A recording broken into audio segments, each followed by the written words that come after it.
Hi friends, NEET 2025 exam 2 மணிக்கு ஆரம்பிச்சிருக்கும். Students எல்லாமே exam எழுதிட்டு இருப்பாங்க. ஸ்டூடெண்ட்ஸ் எல்லாம் எக்ஸாம் ஹாலில் விட்டுட்டு வெளில வெயிட் பண்ணுற பேரண்ட்ஸாக நீங்கள் இருந்தீங்கன்னா உங்களுக்காகத்தான் இந்த வீடியோ. முதல்ல மேக் NEET அச்சீவபிள் சார்பாக பேரண்ட்ஸ் ஆகிய உங்களுக்கு எங்களை பாராட்டுகளை தெரிவிச்சுக்கிறோம். ஏன்னா ஸ்டூடெண்ட்ஸுக்கு இந்த 1 வருஷமாவோ 2 வருஷமாவோ ஃபினான்ஷியல் சப்போர்ட்டும் எமோஷ்னல் சப்போர்ட்டும் மாரல் சப்போர்ட்டும் நீங்கள் பண்ணியிருக்கனால தான் அந்த ஸ்டூடெண்ட்ஸ் இப்போ எக்ஸாம் எழுதிட்டு இருக்காங்க. ஸோ மேக் NEET அச்சீவபிள் சார்பாக உங்களுக்கு எங்களுடைய பாராட்டுகளை முதல்ல தெரிவிச்சுக்கிறோம். அடுத்து ஸ்டூடெண்ட்ஸ் எக்ஸாம் எழுதிட்டு வருவாங்க.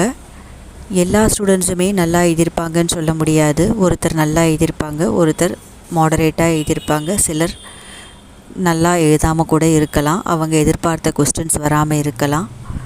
ஸோ உங்கள் பிள்ளைங்க எந்த மனநிலையில் வருவாங்கன்னு சொல்ல முடியாது. அவங்க நல்ல மனநிலையில் வந்தால் ரொம்ப நல்லது. அப்படி இல்லை, அவங்க மனநிலை நல்லா இல்லை, அவங்க ஒழுங்காக அட்டன் பண்ணல அப்படின்னா கண்டிப்பாக அவங்கள திட்டாதீங்க. அவங்களே ரொம்ப எமோஷ்னலாக இருக்கிற டைமில் அவங்கள திட்டி இன்னும் கஷ்டப்படுத்தாதீங்க. அவங்களுக்கு இந்த டைமில் தான் உங்களுடைய மாரல் சப்போர்ட் கண்டிப்பாக தேவைப்படும். ஒன்று மெடிசன் தான் படிக்கணும் அப்படின்னா கண்டிப்பாக இன்னொரு தடவை ரிப்பீட் பண்ணலாம் ஃப்ரெஷராக இருந்தால். அப்படி இல்லை அப்படின்னாலுமே உலகத்தில் நிறைய ஆப்பர்ச்சுனிட்டிஸ் கொட்டி கிடக்குது. மெடிசன் மட்டுமே ஒரே ஆப்பர்ச்சுனிட்டி கிடையாது.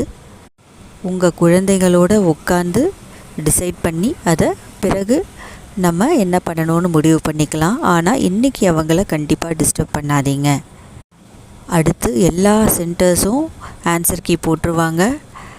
இன்றைக்கே இந்த ஆன்சர் கீயை பாரு, செக் பண்ணு அப்படின்னு அவங்கள கம்பல் பண்ணாதீங்க. அவங்களா அதை பார்த்து எவ்வளோ மார்க் வரும்னு ப்ரெடிக்ட் பண்ணாங்கன்னா ஓகே, இல்லைனா அவங்களுக்கு டைம் கொடுங்க. ஏன்னா கிட்டத்தட்ட 1 வருஷம் 2 வருஷம் அதுக்காக ப்ரிப்பேர் பண்ணிவிட்டு எல்லா ஸ்ட்ரெஸ்ஸையும் தாங்கிட்டு எழுதியிருக்காங்க. ஸோ அவங்களுக்கான டைமை கொஞ்சம் கொடுங்க.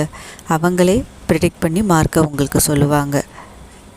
ஸோ பேரண்ட்ஸ், உங்கள் குழந்தைங்கள பத்திரமா பார்த்துக்கோங்க. அவங்க உங்களுடைய குழந்தைங்க. தேங்க்யூ.